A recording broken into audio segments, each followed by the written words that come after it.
جب مکہ شریف میں اسلام زور شور سے پھیلنے لگا، تبلیغ دین رسول اللہ نے تیز کر دی۔ حضرت ابو بکر صدیق کے اسلام لانے کے بعد اور چند مضبوط لوگ بھی ایمان لے آئے تو اب قریش میں کفار مکہ میں بڑی کھلبلی مچی۔ انہوں نے سوچا کہ اب کیسے اس کار تبلیغ کو روکا جائے، تو 3 میٹنگز کی ان لوگوں نے اور 3 بار ابو طالب کے پاس آئے، کیونکہ رسول اللہ صلی اللہ تعالی علیہ وسلم کا ظاہری سہارا مکہ میں صرف ابو طالب تھے، اور ابو طالب کا رعب و دبدبہ تھا، اپنے حلقے میں وہ اثر و رسوخ والے آدمی تھے۔ ان کے ہوتے ہوئے رسول اللہ صلی اللہ تعالی علیہ وسلم سے آنکھ کوئی ملا نہیں سکتا تھا،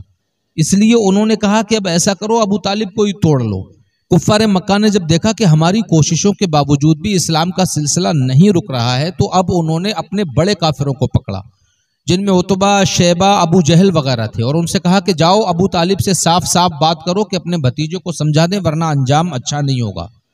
یہ لوگ مل کر کے حضرت جناب ابو طالب کے پاس آئے اور کہا دیکھو بھئی، تم ہمارے سردار ہو، معزز آدمی ہو، ہماری پوری قوم تم سے مشورے لیتی ہے اور ہر معاملے میں تم سے تمہارے پیچھے پیچھے پھرتی ہے، تمہاری باتوں پر عمل کرتی ہے۔ تمہارے بھتیجے نے ایک نیا فتنہ پیدا کر دیا ہے، وہ ہمارے لوگوں کو راستے سے پکڑ کے لے جاتا ہے، انہیں مسلمان کر لیتا ہے، ایک دوسرے میں نفاق ڈلوا دیا ہے، ایک دوسرے میں دشمنی ڈلواتا ہے، ہمارے بتوں کی برائی کرتا ہے، ہمارے آبا و اجداد ماں باپ کے دین کی بغاوت کرتا ہے، تم سمجھا لو اپنے بھتیجے کو۔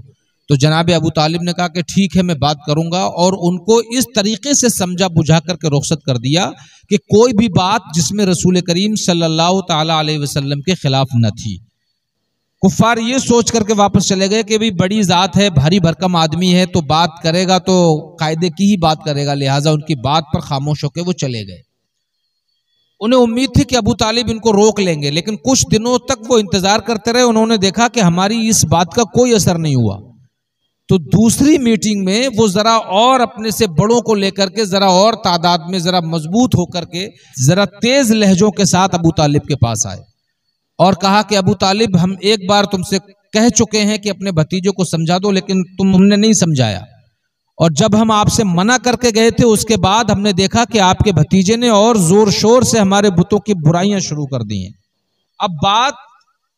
برداشت سے باہر ہوتی چلی جا رہی ہے، ہم آپ کو لاسٹ الٹیمیٹم دے رہے ہیں، آپ کو لاسٹ وارننگ دے رہے ہیں کہ اپنے بھتیجے کو سمجھا لو، ورنہ پھر ہمیں اجازت دو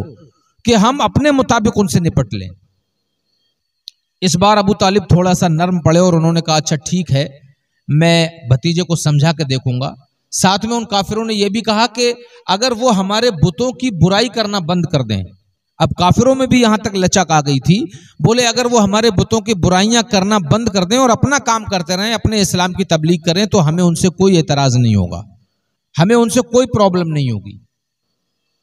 تو ابو طالب کو بھی لگا کہ چلو بات کسی حد تک بننے جیسی ہے، ان کو دلاسا دے کر کے ابو طالب نے رخصت کر دیا۔ اس کے بعد رسول اللہ کو بلایا اور رسول اللہ صلی اللہ تعالی علیہ وسلم سے ارشاد فرمایا کہ بیٹا دیکھو، قریش کے آج بہت سربراوردہ لوگ میرے پاس آئے، اب ان کی بات کو ماننے کے علاوہ اور کوئی چارہ نہیں، تم ایسا کرو، یہ لوگ بس اتنا ہی تو چاہتے ہیں کہ تم ان کے بتوں کی برائیاں بند کر دو، باقی تم اپنا کام کرو۔ رسول اللہ صلی اللہ تعالی علیہ وسلم یہ سوچ کر کے آپ دیدہ ہو گئے، آپ کی آنکھوں میں آنسو آ گئے۔ مصطفیٰ جان رحمت نے سوچا کہ شاید ابو طالب چچا نے بھی میرے سر سے اپنا ہاتھ اٹھا لیا ہے، لیکن پھر بھی ہمت تو دیکھیے آقا دو عالم کی۔ ارشاد فرمایا چچا، مکہ میں تم ہی آخری سہارا تھے میرا، لیکن ظاہری سبب کے کھو جانے کے ڈر سے میں اللہ کے سہارے کو نہیں کھو سکتا۔ اے چچا، اگر تم بھی میرے سر سے ہاتھ اٹھا لینا چاہتے ہو تو اٹھا لو، اور سنو، ان لوگوں سے کہہ دو کہ اگر یہ میرے داہنے ہاتھ میں سورج لا کے رکھ دیں اور بائیں ہاتھ میں چاند لا کر کے رکھ دیں، پھر بھی میں اسلام کی تبلیغ بند نہیں کر سکتا۔ مجھے دنیا اور دنیا کا کوئی سامان نہیں چاہیے، مجھے تو بس اللہ کی وحدانیت کا پرچم بلند کرنا ہے۔ اب ابو طالب نے جب بھتیجے کی یہ باتیں سنی تو دل برداشتہ ہو گئے۔ آخرکار پوری باتیں سننے کے بعد ابو طالب نے بھتیجے سے اپنے جذبات کا اظہار کرتے ہوئے کہا بھتیجے، تم نے شاید یہ گمان کیا کہ میں نے تمہاری سرپرستی سے ہاتھ ہٹا لیا ہے، سنو، میں تمہاری سرپرستی سے مرتے دم تک ہاتھ نہیں ہٹاؤں گا۔ اے بھتیجے، تمہیں جو کرنا ہے کرو، جب تک ابو طالب کی جان میں جان ہے تمہارا کوئی بال باقا نہیں کر سکتا۔ اس کے بعد رسول اللہ صلی اللہ تعالیٰ علیہ وسلم کا چہرہ کھل اٹھا اور آپ دوبارہ سے پھر زور و شور سے تبلیغ اسلام میں مصروف عمل ہو گئے۔ اب جب دوسری مرتبہ آپ نے اپنے چچا کی حمایت دیکھی اور آپ زور شور سے تبلیغ اسلام میں مصروف عمل ہوئے، اب ایک تیسری میٹنگ بیٹھتی ہے کافروں کی، بولے بھئی حد ہو گئی، اب تو محمد نے حد کر دی ہے، یہ آدمی بازی نہیں آتا اور ابو طالب بھی سمجھانے سے باز نہیں آئے۔ اب کہ انہوں نے یہ کیا کہ ایک خوبصورت نوجوان لڑکا تھا قریش کا، عمارہ بن ولید بن مغیرہ، اس کو پکڑ کر کے لائے، جو بڑا خوبصورت تھا، لمبا چوڑا تھا اور اچھے نسب سے بھی تھا، اچھے خاندان سے بھی تھا۔ اب کافر اس کو لے کر کے آئے، ابو طالب کی بارگاہ میں آئے، آ کر کے کہا کہ اے ابو طالب، ہم 2 بار آپ کی بارگاہ میں حاضری دے چکے ہیں لیکن ہمیں کوئی فائدہ نہیں ہوا، اب تیسری بار ہم ایک پلاننگ کر کے آئے ہیں اور آپ کو ہماری بات ماننی پڑے گی۔ ابو طالب نے کہا بتاؤ کیا پلاننگ ہے؟ تو کہا ہم اپنے ساتھ جس نوجوان کو لے کے آئیں، دیکھیے دیکھنے میں بھی خوبصورت ہے، جاہو حشم والا ہے، اچھے خاندان والا ہے، اچھے نسب والا ہے، مکہ میں اس کی عزت ہے، اس نوجوان کو آپ رکھ لیجئے، آپ محمد کی جگہ اس نوجوان کو رکھ لیجئے، آپ کو بیٹا ہی پالنے کا شوق ہے تو محمد کی جگہ اس کو بیٹا بنا کر کے پالیے اور محمد کو ہمارے حوالے کر دیجئے تاکہ ہم اپنی خواہش کے مطابق ان سے نپٹ لیں۔ تاریخ کہتی ہے،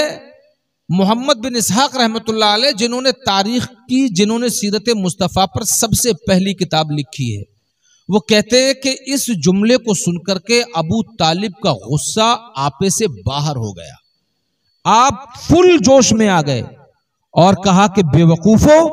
تم یہ سمجھتے ہو کہ میں تمہارے اس نوجوان کے بدلے اپنے موتی اور ہیرے جیسے محمد کو تمہارے حوالے کر دوں گا؟ دماغ سے نکال کے رکھ دو اور یاد رکھو، ابھی تک تو میں کھل کے بات نہیں کرتا تھا، مگر اب کھل کے سنو، ابو طالب اپنی جان تو دے سکتا ہے لیکن بھتیجے پر کوئی آنچ آ جائے یہ گوارا نہیں کر سکتا۔ ابو طالب کی طرف سے اس سخت رد عمل کو دیکھ کر جو کفار کی طرف سے ایک بہت معزز آدمی آیا تھا، مطمع بن عد، اس نے ابو طالب کے تیور دیکھتے ہوئے کہا ابو طالب، میری قوم، ہماری قوم تمہارے آگے پیچھے پھرتی ہے، تم سے ہر کام میں مشورے لیتی ہے، تمہارے حکم پر عمل کرتی ہے اور تم بے انصافی پہ اترے ہوئے ہو، لہٰذا اتنی بھی بے انصافی ٹھیک نہیں۔ ابو طالب اس کی طرف متوجہ ہوئے اور کہا کہ اے مطمع،